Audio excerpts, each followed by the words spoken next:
बिस्मिल्लाहिर्रहमानिर्रहीम। इय्याका नअबुदु व इय्याका नस्तईन।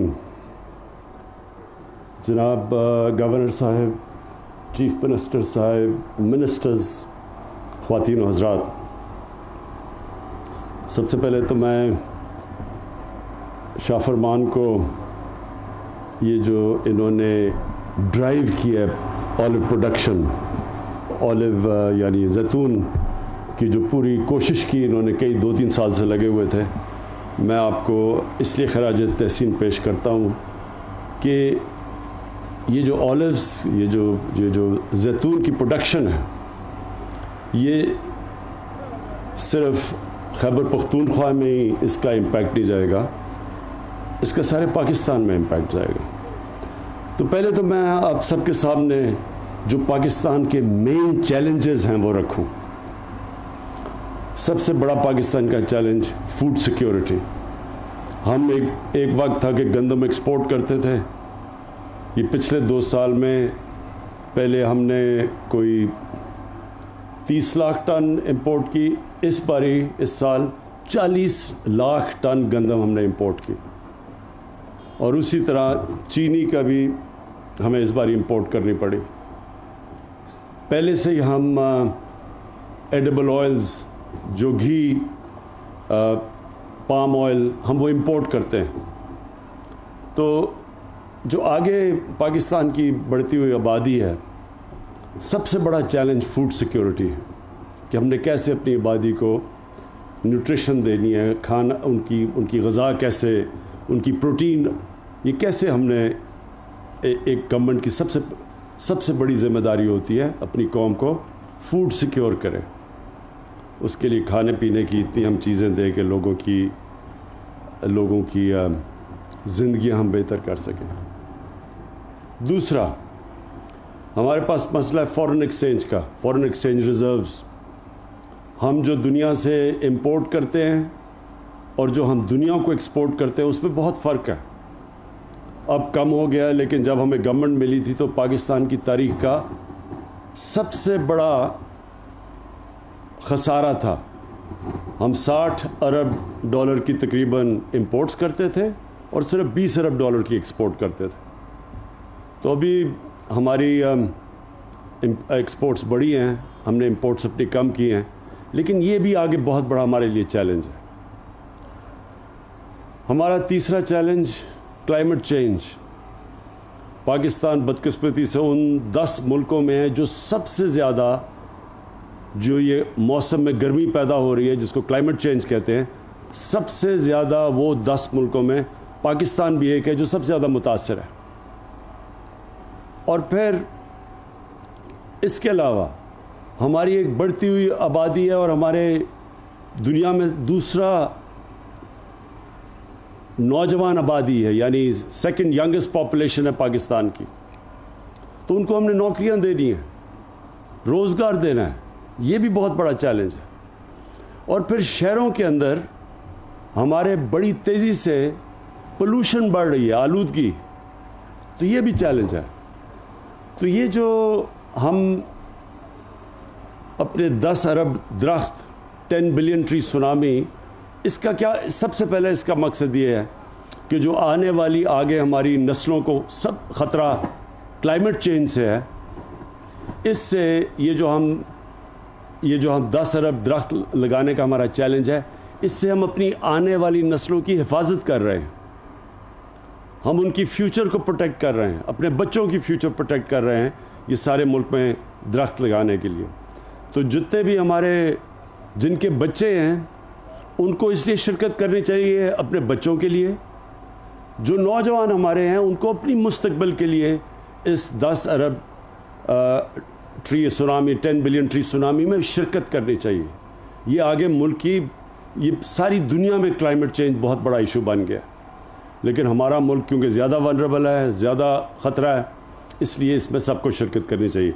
तो ये जो आज हम ये ऑलिव प्लांटेशंस की, ये जो जैतून के दरख्तों की हम पूरा ये आज प्लांटेशन कर रहे हैं इतने बड़े इलाके के अंदर, इसका एक तो ये मकसद है कि हम अपने मुल्क में शजरकारी कर रहे हैं। दूसरा मकसद कि जो जैतून है ये इससे फ़ॉरेन एक्सचेंज आ सकता है। जिस पैमाने पे हम यहाँ जैतून के दरख्त लगाने जा रहे हैं, तो बजाय पाकिस्तान इस वक्त अपना कीमती डॉलर्स अपने खर्च करे बाहर से एडिबल ऑयल्स इंपोर्ट करने के लिए, अगर हम कामयाबी से ये पूरी तरह जो अब हमारा प्लान है सारे पाकिस्तान उस इलाके में जिधर जैतून लग सकता है और खैबर पख्तूनख्वा के अक्सर इलाकों में लग सकता है, ये जो दरिया सिंध है इसका जो राइट बैंक है सारा सुलेमान रेंज तक ऊपर कबायली इलाका, ये सबसे बेहतरीन इलाका है जैतून के दरख्तों के लिए। और वो इलाके भी ऐसे हैं कि और कुछ ज़्यादा उग भी नहीं सकता वहाँ। वो जो सारा सुलेमान के जो पहाड़ हैं वज़ीरिस्तान के अंदर जो मैं ख़ुद देखे हुए, उधर और ज़्यादा चीज़ें उग नहीं सकती। तो जैतून के लिए वो सबसे बेहतरीन इलाके हैं। तो ये सारा बलूचिस्तान तक नीचे बेल्ट जो है, ये सारे इलाके के अंदर जिधर और कोई चीज़ उग नहीं सकती, वहाँ जैतून के लिए वो बेहतरीन इलाके हैं। तो ये जो हमारा ये जब हम ये जो कर रहे हैं, आज हमने शुरू किया है, और ये सारे पख्तूनख्वा के अंदर और अभी पंजाब के कई इलाकों में और बलूचिस्तान में भी जो कर रहे हैं, इससे पहले तो उन इलाकों में जिधर कुछ उग नहीं सकता उधर वो दरख्त उगेगा जो अगले 100 साल तक, यानी इसकी बड़ी लंबी उम्र होती है जैतून के दरख्त की। तो ये हमेशा के लिए हमारे आने वाली नस्लों के लिए ये एक ऐसी चीज़ बन जाएगी, क्योंकि इसका जैतून तो दुनिया में हम एक्सपोर्ट भी कर सकते हैं, इसके बड़े फ़ायदे भी हैं। ये बेहतरीन कुकिंग ऑयल है, इसके कुरान शरीफ में इसका ज़िक्र है जैतून का। तो इसके वो फ़ायदे हैं जो कि अभी तक हमारा अल्लाह ने हमें इतनी नेमतें दी, इस मुल्क में इतनी 12 मौसम दिए, लेकिन हमने फ़ायदा नहीं उनका उठाया। तो ये उसका अगला स्टेप है। फिर रोज़गार, ये जो शाह फरमान ने बात की, इन इलाके में हम नौजवानों को उनके साथ मिलकर रोज़गार दे सकते हैं। हम ये जो इसकी प्रोसेस के अंदर बड़े नौजवानों को नौकरियां मिल सकती हैं। ये जो इलाके हैं जैतून के, इन्हीं नौजवानों को हम इनके साथ बिज़नेस भी मॉडल कर सकते हैं, इनको निगहबान बना सकते हैं। जिस तरह के बिलियन ट्री सुनामी में उन इलाकों से हम लोगों को लेते हैं, वो पहले उसी इलाके के होते हैं, पहाड़ी इलाके के, फिर वो अपने दरख्त भी बचाते हैं, उनको पैसे भी मिलते हैं, नर्सरीज़ भी उगाते हैं। तो इससे एक पूरा एक रोज़गार का सिस्टम बन जाएगा नौजवानों के लिए। और जो हमारे लिए बड़ा इम्पॉर्टेंट है कि हमारा डॉलर बचेंगे, हम इसको एक्सपोर्ट करेंगे। हम बजाय एडिबल ऑयल इंपोर्ट करने के हम बल्कि एक्सपोर्ट कर सकते हैं।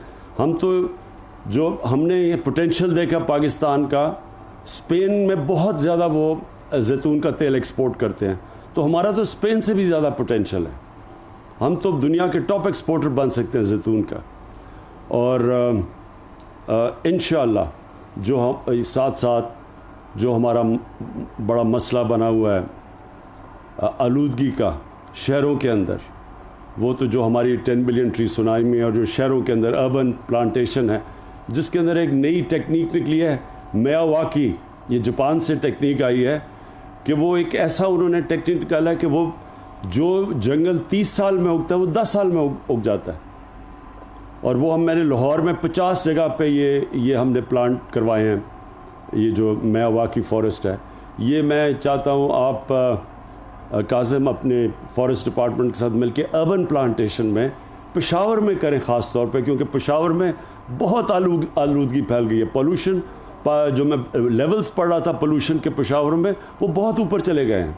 तो आपको ये मियावाकी फॉरेस्ट की टेक्निक्स जिधर जिधर आपको इलाके मिलते हैं, थोड़े से इलाके में ये एक तो उगता ज़्यादा तेज़ है और एक ऑक्सीजन ज़्यादा देता है, आम जंगल से ज़्यादा ऑक्सीजन देता है। ये बड़ी साइंटिफिकली जापान के अंदर उन्होंने ये डेवलप की हुई है टेक्निक। तो शहरों के अंदर भी अपने लोगों, वो भी अपने फ्यूचर में अपने बच्चों की, अपने नस्लों की, अपने जनरेशन्स की, उनकी सेहत के लिए हमें बड़ा ज़रूरी है कि शहरों के अंदर भी हम ये अर्बन फॉरेस्ट्री करें। तो मैं फिर से एंड में आपको शाह फरमान खराज तहसीन पेश करता हूँ, क्योंकि आपने ड्राइव किया ये सारी ऑलिव ट्री प्लांटेशन। ये जो ड्राइव है ये आपकी तरफ से थी, ये बड़ी ज़बरदस्त है। और अब हमारा सारा जो पाकिस्तान में जो हम 10 बिलियन ट्री सुनामी करें उसका हम हिस्सा बना लेंगे। और आखिरी चीज़ मैं भूल ना जाऊँ, फ्रूट ट्रीज़, हमारे पास फलों के दरख्त हम इसी के अंदर शामिल कर लेंगे। इससे भी मुकामी इलाकों के अंदर लोगों को रोज़गार मिलेगा, उनके लिए उनकी आमदनी में इजाफ़ा होगा। पाकिस्तान में बहुत मुख्तलिफ़ किस्म के फलों के दरख्त उग सकते हैं और इसमें मसला ये है कि हमने कभी सोचा नहीं इसका। हमारे पास 12 मौसम है, बड़े कम दुनिया में मुल्कों के पास 12 मौसम होते हैं।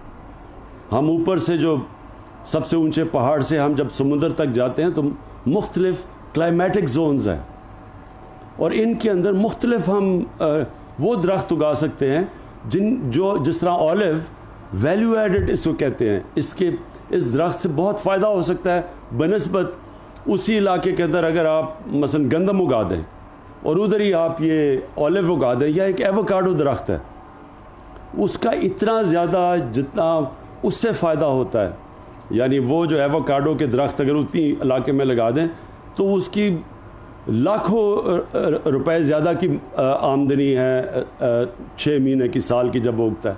तो उसी तरह अब हम पूरी तरह सारे पाकिस्तान में जोनिंग करेंगे, डायरेक्ट करेंगे कि किस इलाके में कौन सा ऐसा आप फल लगा सकते हैं जिसमें आमदनी में लोगों की बहुत ज़्यादा इजाफा हो सकता है। वो इंशाल्लाह अब हम साइंटिफिकली सारे पाकिस्तान को मैप करके जोनिंग करके और एडवाइज़ करेंगे कि कौन सा पौधा किस इलाके में सबसे बेहतरीन उगता है।